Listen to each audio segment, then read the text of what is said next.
Okay. This is the last time I say. I don't know what I was about to say. Mark's Queen, 829, 9 is fine. Superstock rider bike, 829. You gotta come check the track out. Anyway, so I was talking about clutches, and I was like, damn, daddy, I ain't showing them no clutches. You know what I mean? Like, everybody want to see. I don't know why I keep telling you guys stuff, and then, like, I go back later and be like, damn, I would want to see. I promise, it's my last time doing one of these, like, show you and then not show you and then show you and then not show you. I'm like, come on, stop playing games, right? Check it out. Remember I was talking about the backdated clutch? Boom, here we go. I was telling y'all, I got a backdated clutch. This clutch, hat, this is the hat. This is what they call a hat. Probably looks nothing like yours. Nothing like yours. That's because, remember I said back earlier, I have a backdated clutch. I have the 11 to 15 clutch basket. And I have the inner hub as well, which I'll show you what the inner hub is. And the hat, which is the hat right here. And I'm going to show you what my clutches look like. These are actually pretty good clutches. But because I'm getting ready for a race, I am going to put in a new set, which I have them soaking right there in some oil. I personally run. Okay, so I know it's like, man, what is this guy doing? Oh, whatever, he's crazy. But here you go. I'm getting so trash. I run Track King clutches. I know, look at that price, $130. Jesus Christ. As you can see, 09 to 2016. These was just the fibers only. I do change the steels out usually every round, but I had an extra set of just the fibers that I keep with me. So I went on ahead and just said, bump it. I'll just do the fibers really quick or whatever. I'll keep the old steels I got. I have another set in here. Let me see if I can find them for you. I need to be more organized, guys. I really need to be more organized. I have stuff everywhere because I have a set up here, but those are not mine. Those are another customer's that I need to put clutches in. Anyhow, I do have another set of clutches that I do run. They're the OEM ones. They look like this box right here. Boop. But these are for 07, 08. The ones I run would be for 2013, 1000. So it was like 2011 to 2013. 15 or 16 clutch pack. But yeah, so I'm going to dig in to this puppy right here. I wish I had a little phone stand where I can like put the phone up or whatever. Maybe I can do it like this. Let me see. Oh, yes. Yes. Okay, guys. Let's go ahead and take this apart. Let's take these out. Gracious of life. These are a little harder than I thought. But we're getting them. We're getting them. Okay, so guys, I usually have a problem with this coming out and this coming out when I take my cover off. It's like Suzuki's freaking dumb design or something. I don't know, yo. Like to fight to put that on and off when you take the cover off, for that to come out or whatever, you gotta slide it back in and the washers and all that. And I tend to do my clutches while the bike is straight up and down.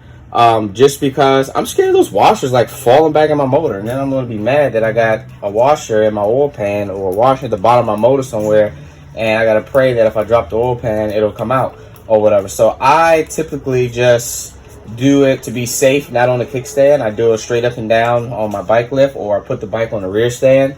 So that way, yeah, if anything does fall, I have a chance of it falling straight down and not going into my motor, which I would cry. I definitely would cry. Why am I using this by hand? This is stupid. I have a whole tool right here that I can just swing them out. 1 second.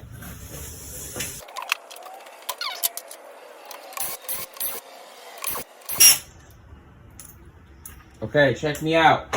So I run heavy duty clutch springs, right? These are Brock's heavy duty clutch springs. You can people run different variations of these, right? Like some people run like heavy duty, heavy duty, OEM, heavy duty, OEM, heavy duty, OEM to kind of not have a lot of pressure on the clutch basket.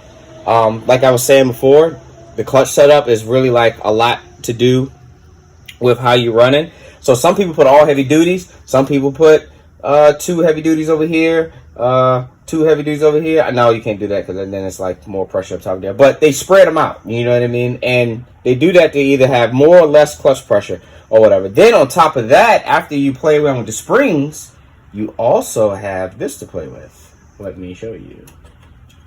Inside, oh, there you go, one fell out. These are the spacers I was talking about right here. I run 180,000 spacers on there, which gives me more clutch pressure because I want to try to keep my clutches. For me, the way I'm thinking is I want as much pressure on the clutches because I don't want any additional slip than what I allow it from the clutch handle.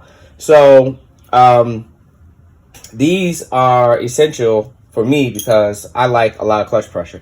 And on top of that, I run through like maybe a set of clutches. I run through one event, which is a Friday testing, Saturday qualifying, Sunday race.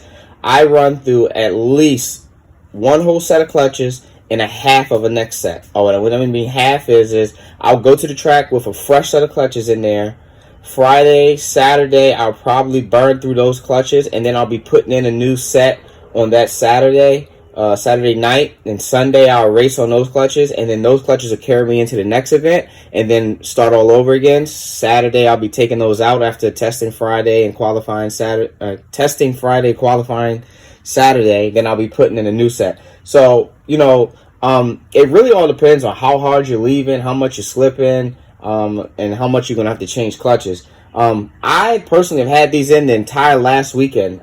They've been running super great with this new clutch setup that I'm running, where I'm running all heavy duty, 180,000 spacers, and I'm doing a limited slip or whatever on my clutch handle. When I say limited slip, like I'm getting rid of that clutch handle as fast as I freaking can, so that way I'm not just burning up the clutches. Oh, and not. And I'm gonna show you. These look pretty good. Oh, and not. These look pretty good. Also, what you'll probably need is a set of these puppies, clutch picks, guys. I swear to God, this makes your life so much easier. You're gonna stick a freaking straight screwdriver in there trying to play games. It'll work when you get to the back, and they're magnetized on the back, so you get those steels when you want to pull them out. So let's check these out.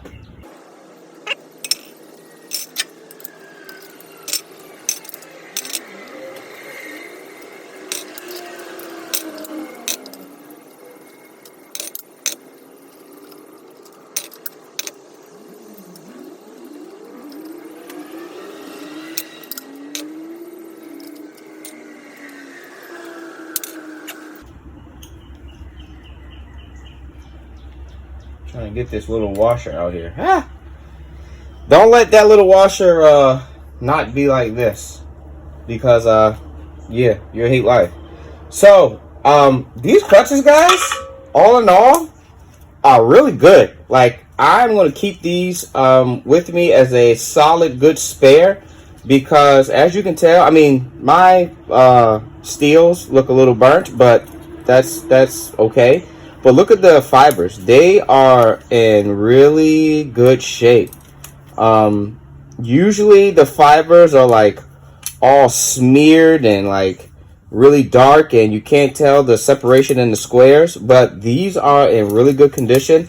This is a solid good set right here of spare clutches that I will keep on hand. So if I'm at the track and I go to inspect my clutches after I race, and maybe one or two fibers are burnt up, I can just take a good fiber out of this set, put it back into my bike, and I pretty much have a good working spare set of clutches that can replace a couple bad ones in the pack that's in the bike and not have to replace the whole thing. So it's always good to keep a solid good set of spare clutches. Oh, and plus they cost a lot, so like, you know, having extras is always a good lick.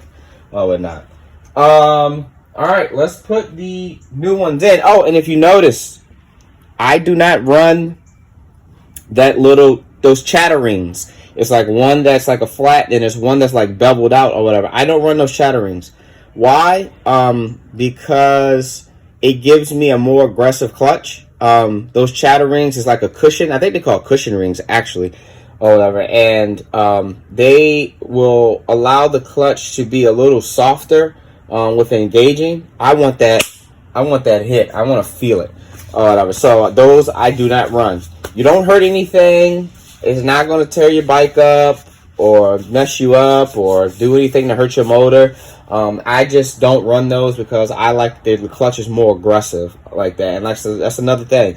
It's all about what you want and how you feel and how you ride to give you the experience that you want. So I don't run those. The last thing that's still back in there, I think Brock called it the hyper plate. I leave that in there because you don't change that out with your clutches. You just change the fibers and the steels that come in the clutch pack, and I believe it's something like 9 fibers and some steels. Okay, check me out. This is the clutch pack I run. Boop. Check out the part number. 2012 to 2016 clutch pack kit. So that's what I run in my 2020. So odd, right? Super odd. I'm going to unbox these and get everything set up, and then I am going to install here in a quick minute. So I'll show you the install. I'm just going to not bore you with all the unboxing. Cool. All right. Okay. Let's get the installing. Big controversy. Supposed to soak your clutches before they go in the bike. You're supposed to soak them before they go on the bike. I'm here to tell you, you don't have to soak them before they go in the bike.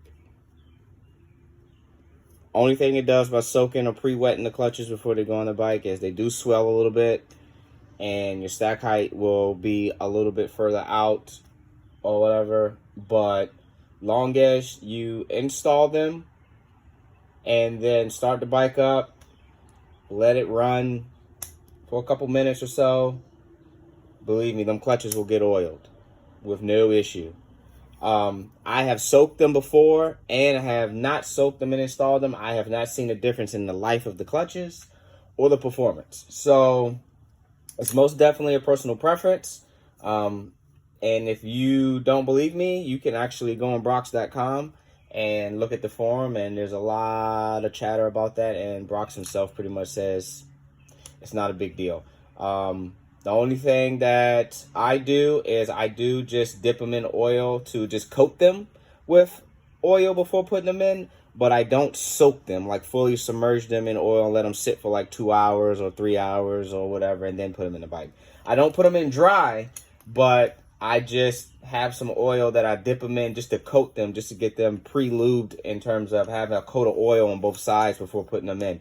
You don't necessarily have to soak them. So don't say I said put them in completely dry. I'm just saying coat them with oil. You can put them in. You don't necessarily have to soak them. You can if you want, but you don't have to. So I'm going to hurry up and do this really quick so that way you don't have to be bored with that, and we get in action.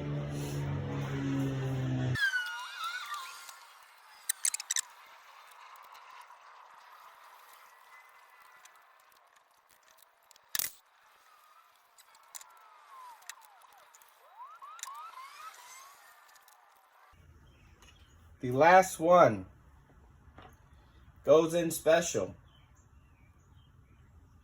Like that. No. Like that. Yes.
I am about to torque these. I'm not going to bore you with that. And then I will get back to you and show you how to adjust this. Okay, guys. Adjusting this play. After you have tightened all these up, you want to adjust this play. I don't know if you can see that play right there. That feels about right, but I'm going to show you the process that you have to go through to get that play. Because if that play goes away, I guarantee you your clutches will slip and you will be sounding like you're going 100, but you'll be doing about 25 miles an hour. So what you have to do is you have to go up here, adjust your clutch lever adjuster all the way in. So this has a ton of slack. See all that slack? And when I say ton of slack, see all that slack? You need that to be all the way in, guys. All the way in, okay? Then you come around here, and you do not have to do this with the cover off. There is a access hole right there, that little center bolt, that will allow you to do this with the clutch cover on.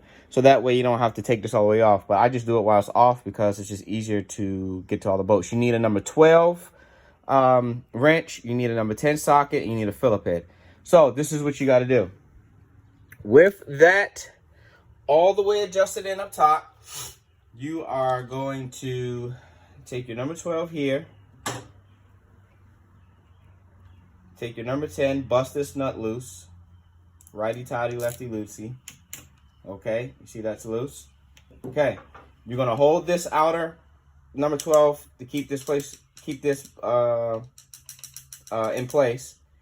You're going to screw all the way in until, man, don't let that locking nut stop you, until you feel it tighten up. You'll feel it tighten up to where you have no play. See, now I have no play. However, at that point where it just tightens up, you want to go backwards 3 turns. Okay, 3 complete turns. All right. So 1, 2, 3. Then you want to spin that like that. Lock this puppy in place, and bada. You now have the play that you're supposed to have. And that play will guarantee you that your clutches will engage and disengage, so you can put it in neutral and shift without problems. And you won't have any like, why my bike feel like it's doing 100 from the RPMs, but it's only doing like 20 on the dash or whatever. So make sure you keep that amount in that adjustment. If you're drag racing, you will probably have to adjust this after every couple passes. If you're street riding, you probably won't touch it for a couple months or whatnot. But just wanted to share that with you guys.